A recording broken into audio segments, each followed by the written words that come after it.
谁为爱世人愿舍身？这礼物化作活存的心灵。幸福是接受和活出这礼物的真谛，教我学习爱到痛时就如遇见主。人一生最如紧，艳阳纵使多耀眼，如若没爱，仿佛天空阻隔了光线的障蔓。请洁净我心眼，长留着爱的恩泉，清澈璀璨。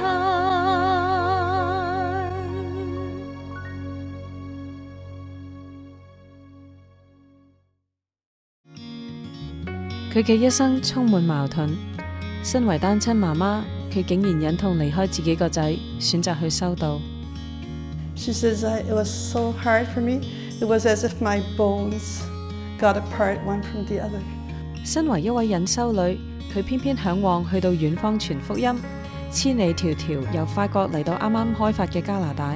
佢嚟嘅時候，喺美加呢度係冇女修會嘅，修女裏邊佢係第一批過嚟做一個開荒牛。喺17世紀，一個普遍將女性局限於相夫教子嘅年代，佢主張為女孩子提供全人教育。The Ursuline wanted the little girls to be able to understand the world, good decision also, so a critical mind. 聖瑪麗圭亞戲劇性嘅人生，為今日嘅我哋有咩啟發呢？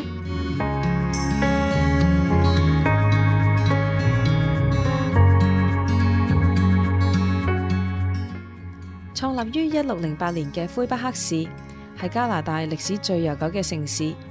法國人嚟到北美洲建立新法蘭西殖民地，同時亦都將佢哋嘅宗教信仰帶到嚟呢度，因此呢度亦都係天主教喺美加嘅發源地。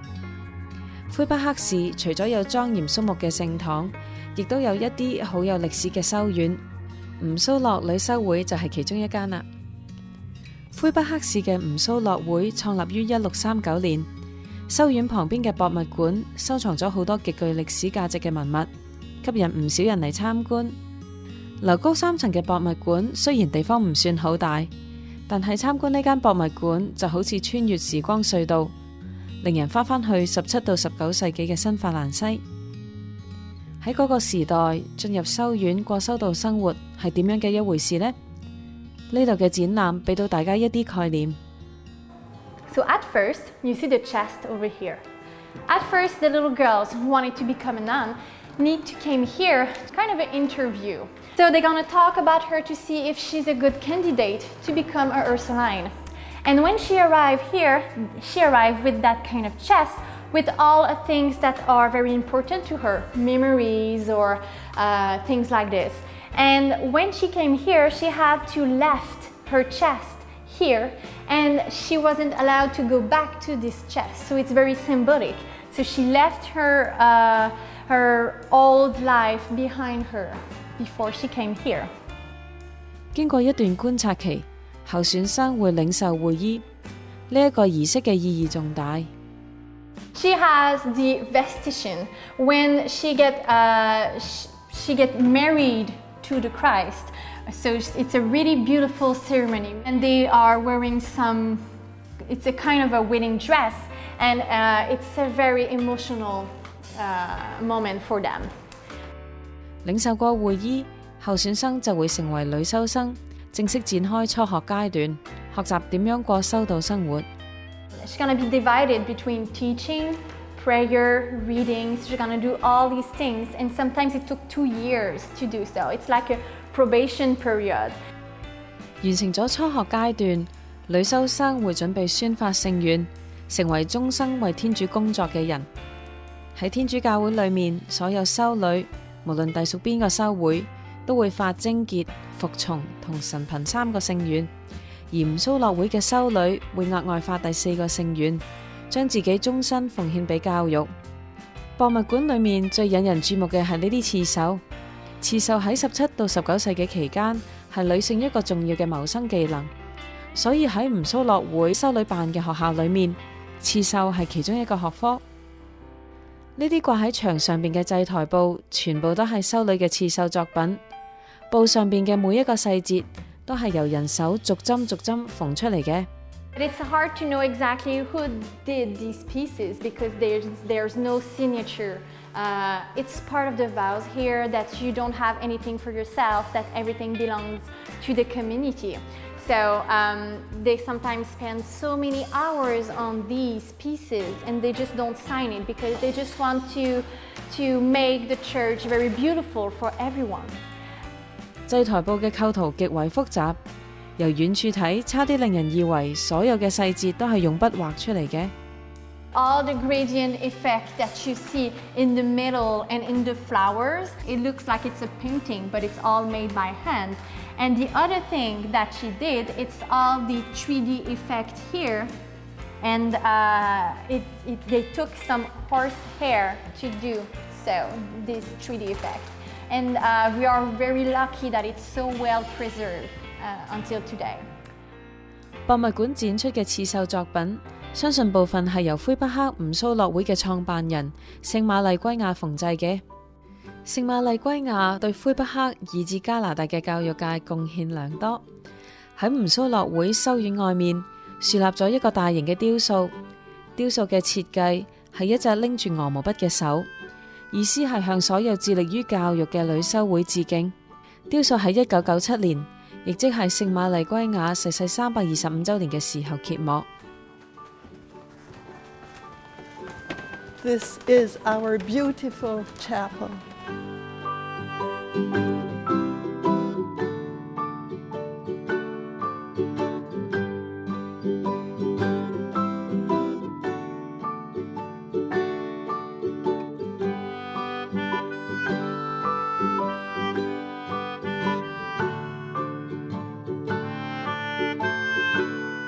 Here are the remains of Saint Marie of the Incarnation. She was declared a saint on April 3rd, 2014. Sister Elizabeth 係吳蘇諾會嘅修女，佢加入修會接近60年，對聖瑪麗圭亞嘅生平了如指掌。This is her birth certificate. She was born on the 28th of October, 1599. She was in Canada during her last 33 years. She lived here. And if you look up, you have a monument of her, and she is holding a house in her hands. This to remind us that when she came to Canada, she had been mandated, like in prayer, to go and build a house for Jesus and Mary. And this she aimed at during her whole life. 聖瑪麗圭亞又名降生聖人的瑪利亞，係美加嘅第一位女傳教士。佢嘅一生充滿傳奇，擁有過多重嘅身份。佢喺1980年被當時嘅教宗聖若望保祿2世封為真福。喺2014年，教宗方濟各以相當於冊封嘅方式將佢列入聖人嘅行列。瑪麗圭亞於1599年喺法國嘅都爾出世，從小同天主有住深厚嘅關係。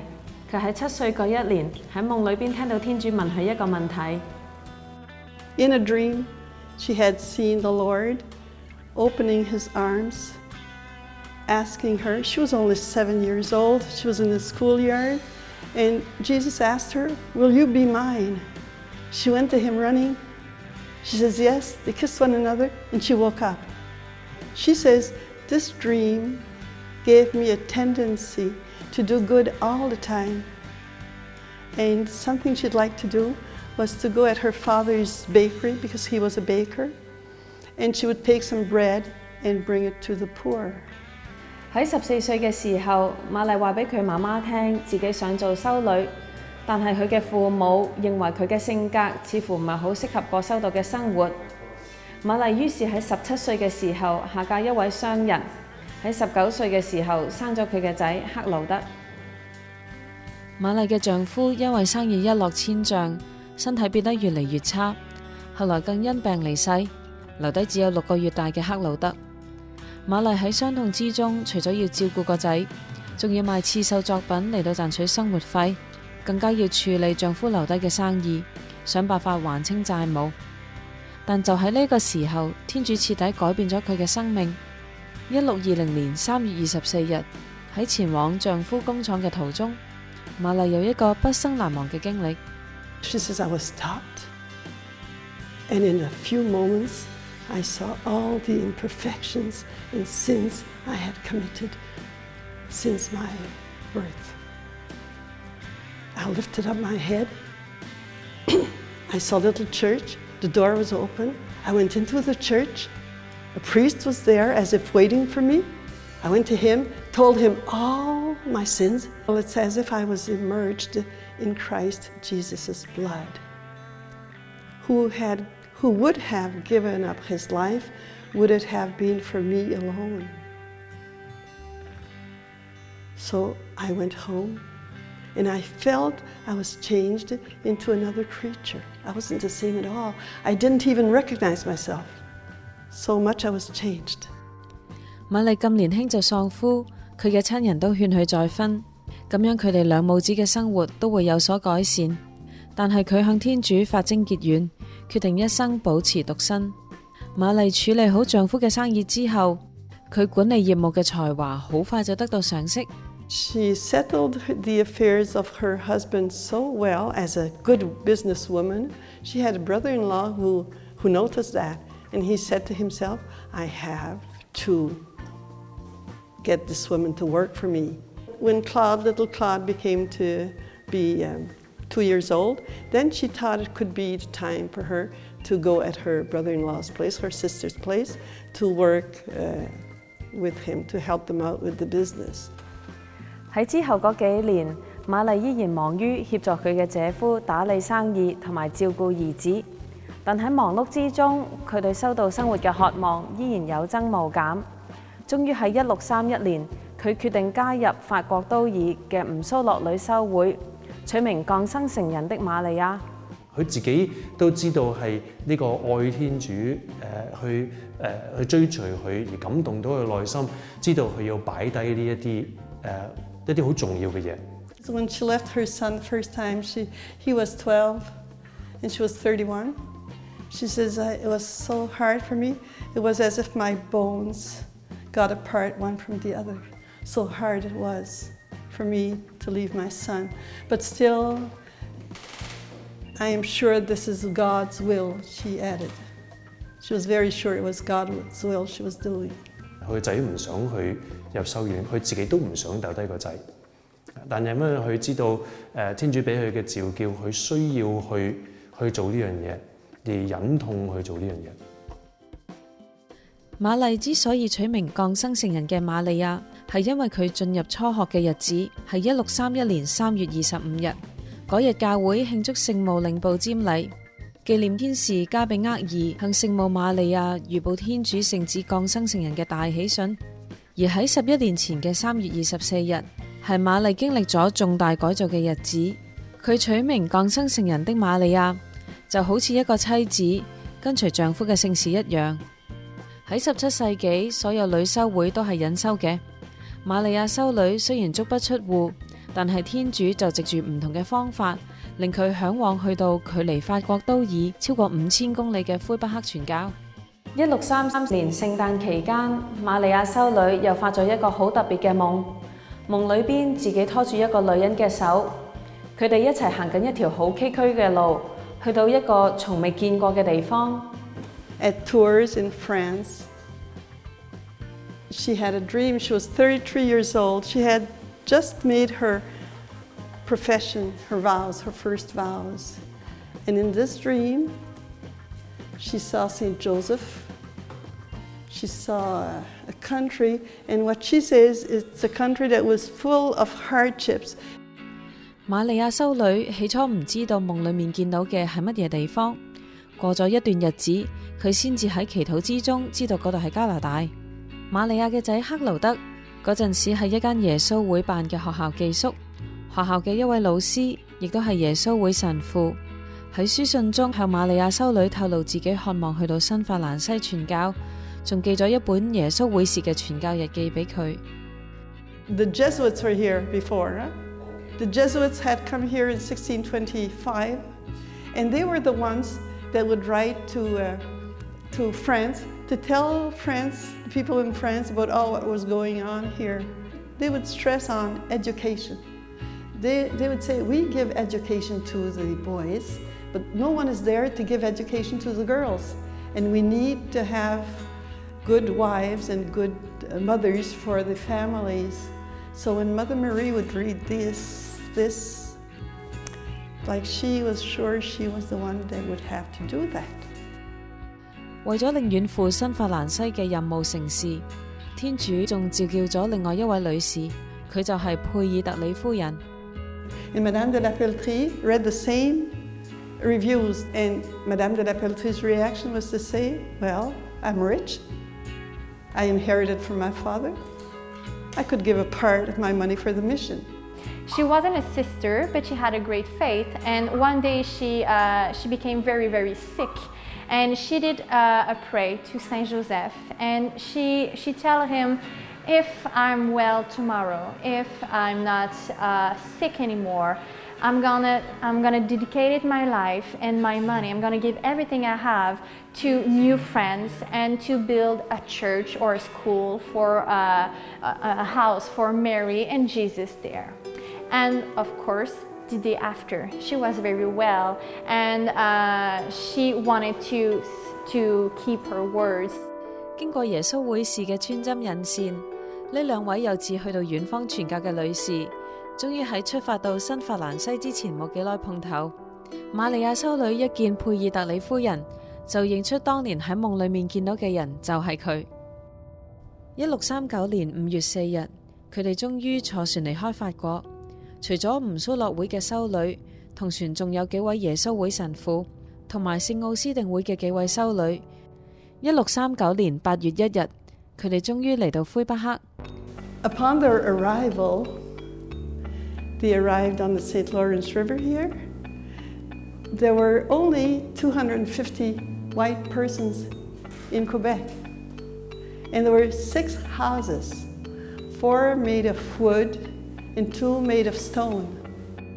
聖瑪希佢喺加拿大嘅貢獻，我諗我哋要想像一下佢當年佢嘅處境。佢最初嚟到係掉低晒佢所有佢熟悉嘅嘢，咁即係新過到嚟呢度重新開始過。咁佢嚟到呢度扎根嘅時候咧，要面對呢度嘅社會嗰陣時嘅好少嘅人啦，好少嘅 support 啦，好少嘅資源啦。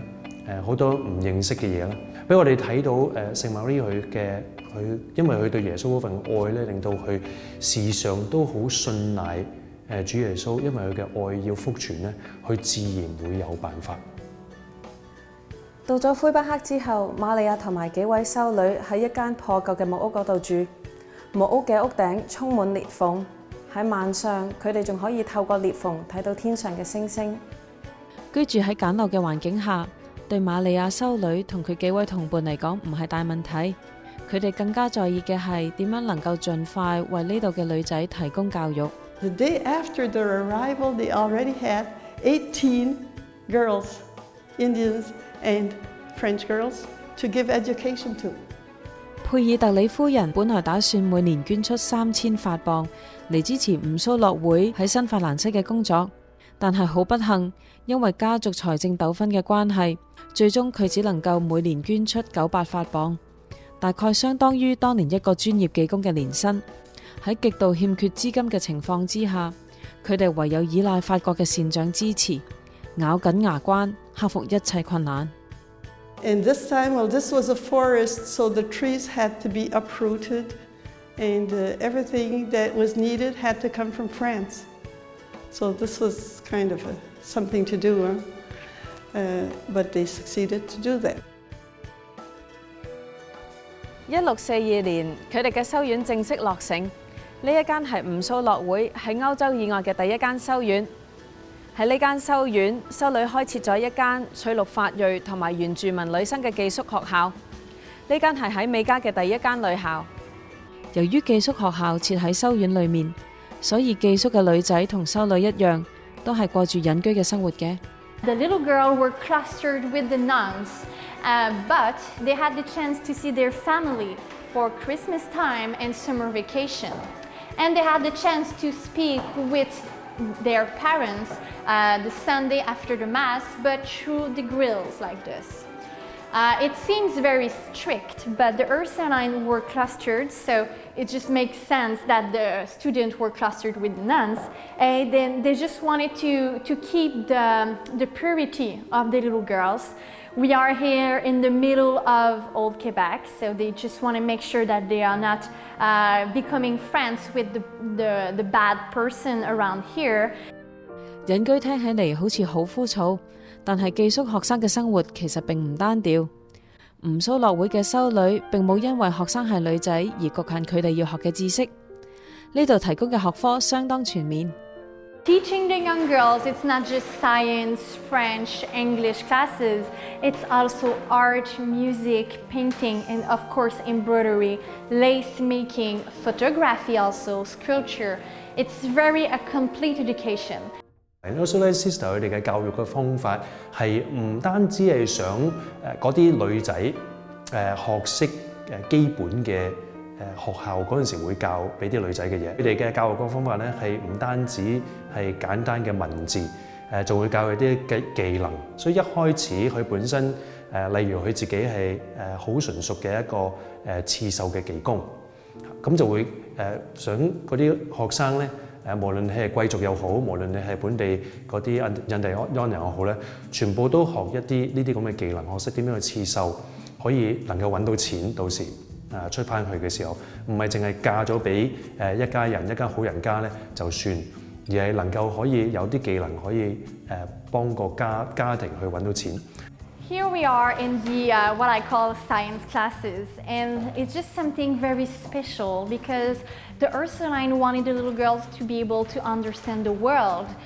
Even if they were to be mothered at home, they really wanted the little girls to be able to do some good things at home, good decision also, so a critical mind also. 更加重要就係當嗰啲女仔嗰陣時唔係咁注重咁多嘅教育嘅時候，佢哋嚟到學識咗咁多呢啲咁嘅技能同埋學識之後咧，佢哋出翻去能夠更加有自信，唔會咁容易俾人欺負，唔會咁容易會因為譬如揾唔到一個好人家而冇出路。咁呢個係Ursuline Sister 特別係聖默希佢本身佢嘅心意係想去令到成個人都得到一個提升。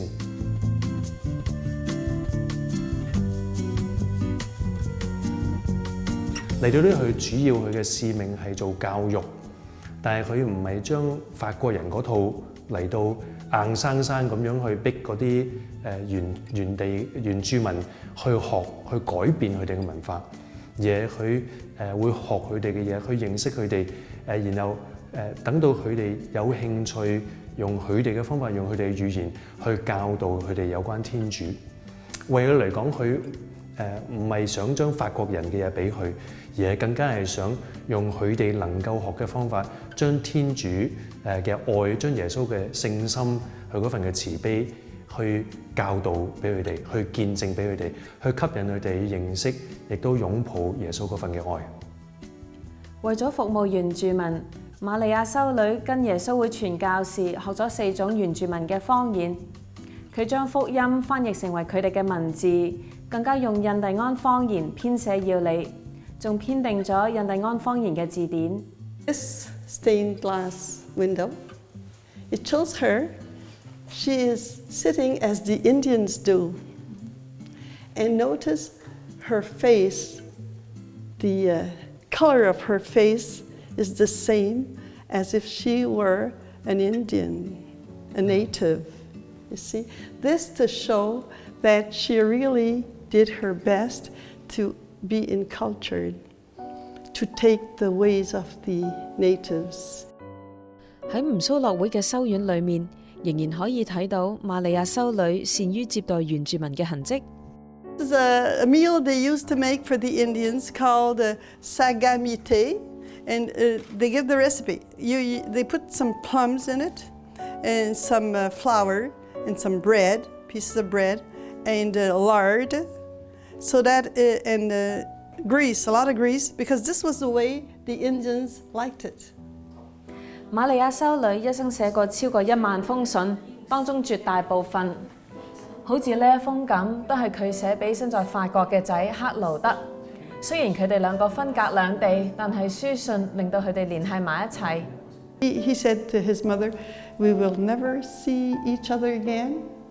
But then he says, "You have to write for me the experience, God's work in you.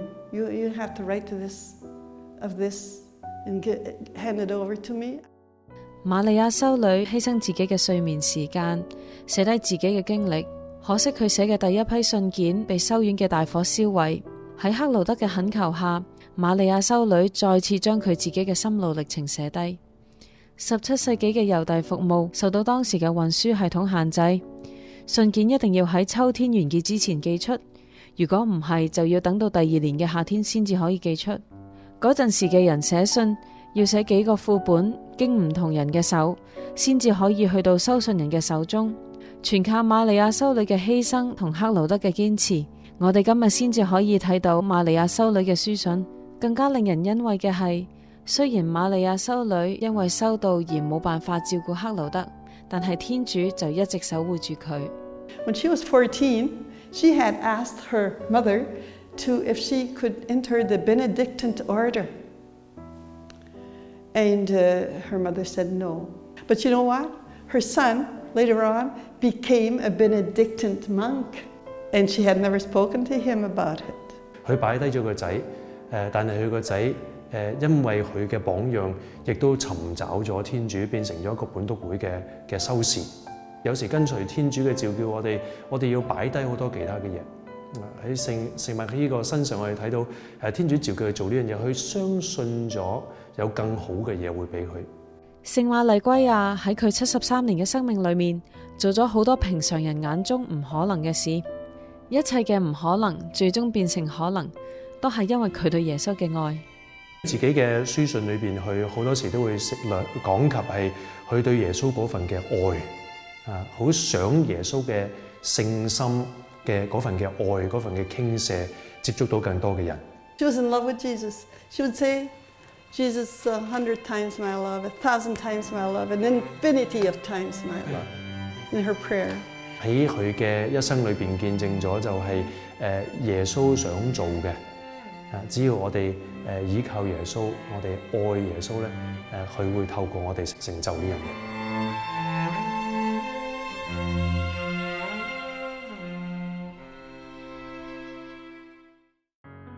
She's very alive. 我冇乜見過佢唔笑咯。觀恩事主全聖道慶金禧年，服務大溫教區邁向30年。總主教同呢一班青年所講嘅係邊一個呢？其實呢一日係慶祝溫哥華嘉諾撒仁愛女修會嘅湛麗文修女事主50週年。越做修女，我覺得好開心。究竟呢50年嚟，湛修女點樣以平安喜樂嘅心侍奉天主呢？請唔好錯過呢一個星期嘅愛常傳。